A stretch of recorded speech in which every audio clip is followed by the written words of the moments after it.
नमस्कार, आदाब, सत श्री अकाल। मेरे इस एपिसोड में आप सभी का बहुत-बहुत स्वागत है साथियों। जैसा कि आप देख रहे हैं कि ये वैज्ञानिक युग है, इसमें जो है साइंस इतना आगे है अ, लेकिन यहाँ पर बाबाओं का बोलबाला है। ऐसे में आपने देखा होगा कि कोई भी बाबा, कहीं से भी बाबा मुँह उठाकर चले आते हैं और इनके पीछे जो भक्त होते हैं वो पूरी तरह से पागल होते हैं, अंधभक्त होते हैं जो, वो कहीं न कहीं पूरी तरह से इनके पीछे पागल होते हैं।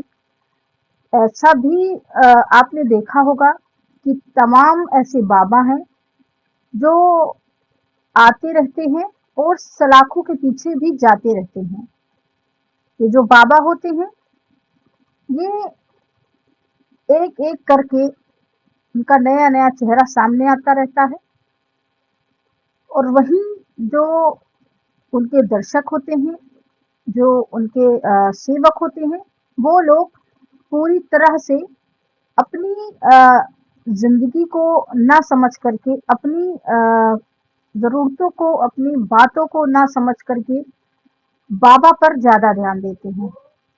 और ऐसे में एक जो अभी 2 जुलाई की जो घटना है, दुखद घटना है, हाथरस के एक गाँव की, जहाँ के एक बाबा, भोले बाबा, जिनका वास्तविक सच क्या है, उन्हीं के गांव के एक व्यक्ति ने पूरी सच्चाई बताई है।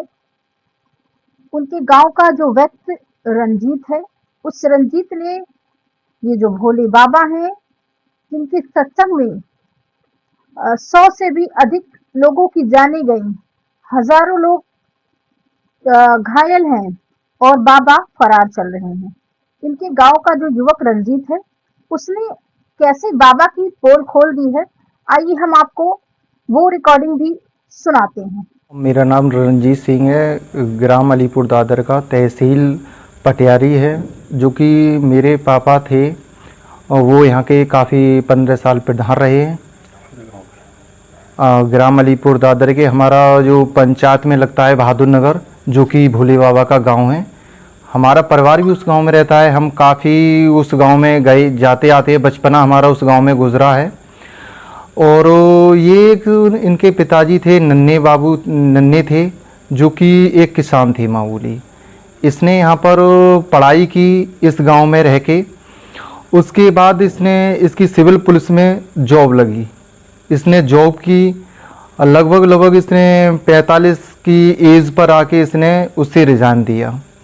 उसके बाद ये सत्संग का मतलब ढोंग एक रचा के इसने गांव में एजेंट अपने इकट्ठे किए। एजेंट इकट्ठे करने के बाद इसने उनको पैसा दिया।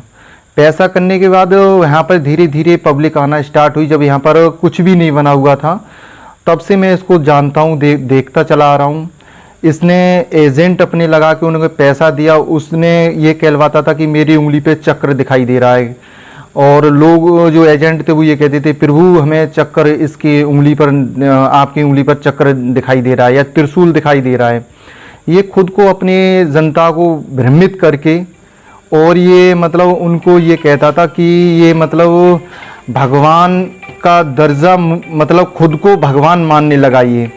और उसके बाद इसने मतलब एक गायकर वगैरह, काफ़ी गायकर वगैरह यहाँ पर बुलाता था, अपनी प्रशंसा करवाता था, एजेंटों से काफ़ी प्रशंसा करवाता था, जिससे कि जनता काफ़ी भूरी भारी थी, जिससे इसके जाल में फंसती गई।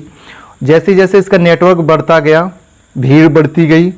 यहाँ पर काफ़ी दूर दूर इसने अपने सत्संग किए। जो एजेंट थे, इसने अपनी खुद की एक पुलिस फोर्स इसने बना के तैयार कर ली, और उसके जरिया से लोगों को इतना मतलब इसने वो कर दिया कि मैं ही भगवान हूँ, मैं ही सब कुछ हूँ।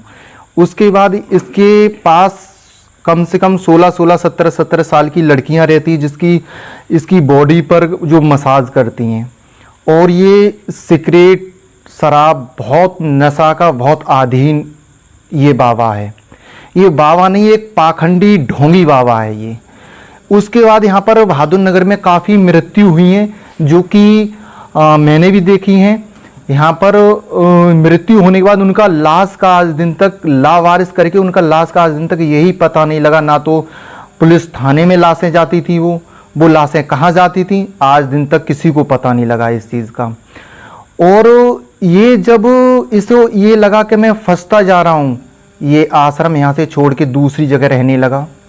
ये एक बार जेल भी गया है, जो कि हमारे गांव के चकबंदी सीओ है आसन सिंह हैं, जो चकबंदी में सीओ रहे हैं। उन्होंने इसकी ज़मानत करवाई थी आगरा में।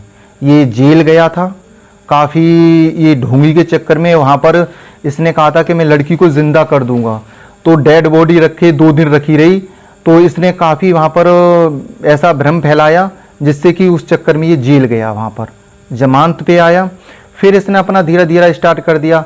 आज उसका वो है कि उसके एजेंट इतने हैं कि लोगों को इतना भ्रमित करके रख रखे हैं कि अगर वो कुछ भी गलत काम करता है तो उसे भी ये सही करके दर्शाते हैं। यहाँ पर इतना पैसा आ रहा है लोगों को, ये पैसा सब 420 का पैसा आ रहा है। काफ़ी आश्रम यहाँ पर बने हुए हैं जो अवैध निर्माण है, जो कि आबादी है, आबादी में इसके आश्रम बने हुए हैं। कुछ इसने खरीदी है, कुछ और आदि इसने आबादी घेर रखी है, गांव की आबादी घेर रखी है और अवैध कब्जा कर रखा है इसने। और अपने आसपास आश्रम को, गांव वालों को या किसी को जाने आने से बहुत बंदिश रखता है ये। और ये मतलब इसकी जो पत्नी है, इसमें पूरे षड्यंत्र में वो इसके लिप्त है, इसमें शामिल है वो। और वो मतलब नई नई लड़कियों को लाती है और नए नए बहुत बड़े बड़े व्यक्ति जो इसके पास आते हैं, उनको जो 16 17 साल की 18 साल की लड़कियां हैं, उनको ये परोसता है उनके लिए। और उसमें ये सभी काफ़ी बड़े बड़े लोग इसमें शामिल हैं, जिससे कि ये मतलब उन लोगों को पैसा भी देता है। इसके पास अनाप शनाप पैसा, ये पैसा कहाँ से आ रहा है आज दिन तक कोई भी जानकारी नहीं है किसी को। और ये यहाँ पर एक एक ट्रक सामान यहाँ पर आ रहा है, कहाँ से आ रहा है किसी को कोई पता नहीं है। गांव वालों को इसलिए नहीं आने देता है, अपना मतलब सामान खुद बिकवाता है, गांव वालों को इसलिए नहीं आने देता है कि लगता है उसे कि अगर मैं गांव वालों को आने दूंगा तो कहीं मेरा ये भंडा फोड़ नहीं हो जाए, कोई पुलिस को सूचना ना दे दे।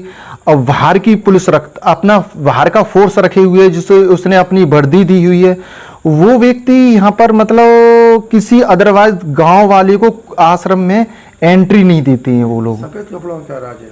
सफेद कपड़ा ये मतलब सफेद कपड़ा मैं बात बता दूं, ये खुद को इतना मतलब पाक साफ शुद्ध मतलब कहता है कि मैं भगवान हूँ, मैं सफेद कपड़ा। और ये मतलब केवल सफेद कपड़ा, कोट पैंट टाई पहनकर, चश्मा लगाकर, यानी कि परफ्यूम वगैरह लगाकर, इसका भोले बाबा का एक ढोंग है, जो का एक ड्रेस इसने अपना, जो कि मेकअप में इसने जो बोलते हैं कि मेकअप तरीका से इसने एक अपना ड्रेस बना रखा है।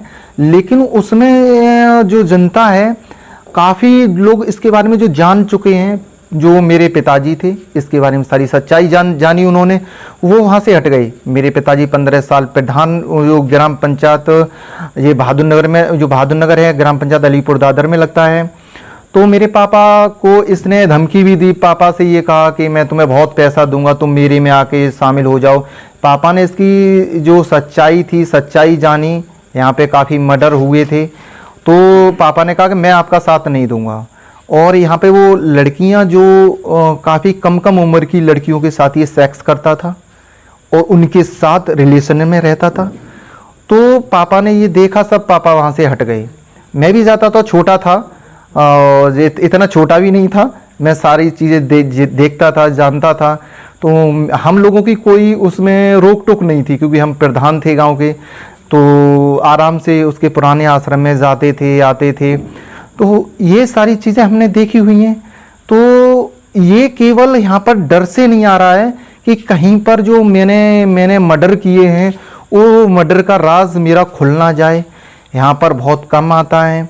और यहाँ की जो जनता है बहादुर नगर की, उसको बहादुर नगर के जो आश्रम हैं पुराने वाले, उसमें किसी की एंट्री नहीं होने देता है, कि अब दरवाजे से अंदर किसी को जाने नहीं देता है, पूरे बहादुर नगर वालों को। हमारे गांव में बैरियर लगे हुए हैं जगह जगह। हाँ जी, बैरियर लगे हुए हैं, और बैरियर लगे हुए हैं वहाँ पर। जो अगर कोई भी बाहर का, अगर कोई जैसे जासूस टाइप का अगर लगता है तो तुरंत सारी चीज़ें बंद कर दी जाती हैं। आश्रम बंद कर दिए जाते हैं। जो सिक्योरिटी इसकी है, अगर कोई बाहर की पुलिस आ रही है, अगर कोई सूचना उन्हें लग जाती है, सिक्योरिटी गार्ड जो सिक्योरिटी है उनकी, उन्हें सूचना लग जाती है कि कोई भी बाहर से कोई व्यक्ति आ रहा है, सीबीआई वगैरह अगर कोई आ रहा है, उन्हें सूचना लग जाती है तो सारे आश्रम बंद कर दिए जाते हैं। लड़कियों को आश्रम से भगा दिया जाता है, गाड़ियों में बैठा के पीछे का इसका रास्ता है। तो गाड़ियाँ कैसी हैं? लग्जरी गाड़ियाँ? कितनी गाड़ियाँ? लग्जरी गाड़ियां हैं, बहुत लग्जरी गाड़ियां हैं इसके पास। गाड़ियों की कोई तादाद नहीं है इसके पास। कितनी गाड़ियां हैं कोई तादाद नहीं है, लेकिन इसने अपने नाम पर बहुत कम गाड़ियां ले रखी हैं, दूसरों के नाम पर, जो कि कभी गाड़ी चलाना नहीं जानते हैं, उनके नाम पे वीवीआईपी गाड़ियां ले रखी हैं उसने। उनके नाम पर ये मतलब गाड़ियां इसने रजिस्टर करी हुई हैं। और यहाँ पर केवल गाड़ियां आती हैं तो पूरा काफिला आता है। बसें हैं लोगों के दूसरों के नाम पर हैं, लेकिन बसें ये स्वयं यूज कर रहा है। उसमें इसके सारा पूरी सिक्योरिटी, पूरी महिलाएं, लड़कियां सारी भर के जाती हैं। आज जो सिकंदराव में हुआ उसके बारे में क्या कहेंगे? सिकंदराव में जो हुआ है उसका जिम्मेदार स्वयं ये बाबा है। स्वयं जिम्मेदार इसलिए बहुत, इसके पास ना तो कोई शक्ति है, ना कोई इसके पास कोई चमत्कार है। केवल इसके एजेंटों ने भ्रमजाल फैला के वहां पर जो पब्लिक इतनी इकट्ठी की, लोगों ने 85,000 पब्लिक इकट्ठी की है। इसका मरने वाला जो मरने वाले व्यक्ति हैं, ये इसका जिम्मेदार स्वयं बाबा है। इसने जानबूझकर इसने ये हत्याएं करवाई हैं, जो कि इसमें बच्चे हैं छोटे छोटे। अगर ये वहाँ पर अपनी जो कि उत्तर प्रदेश के शासन से अनुमति लेकर ये सत्संग करवाता तो वहाँ पर पूरी सिक्योरिटी रहती तो शायद ये हादसा टल जाता। ये घटना नहीं होती। ये इतनी बड़ी जो घटना का अंजाम हुआ है, ये केवल लापरवाही केवल और केवल इस भोले बाबा की रही है, जो कि ये सत्संग किया है इसने। सरकार से क्या चाहते हैं? सरकार से मैं तो यही निवेदन चाहता हूँ, ऐसे व्यक्ति को जेल पहुंचाया जाए और कड़ी से कड़ी इसके ऊपर कार्रवाई की जाए, जो कि मरने वाले व्यक्ति हैं उनको न्याय मिले।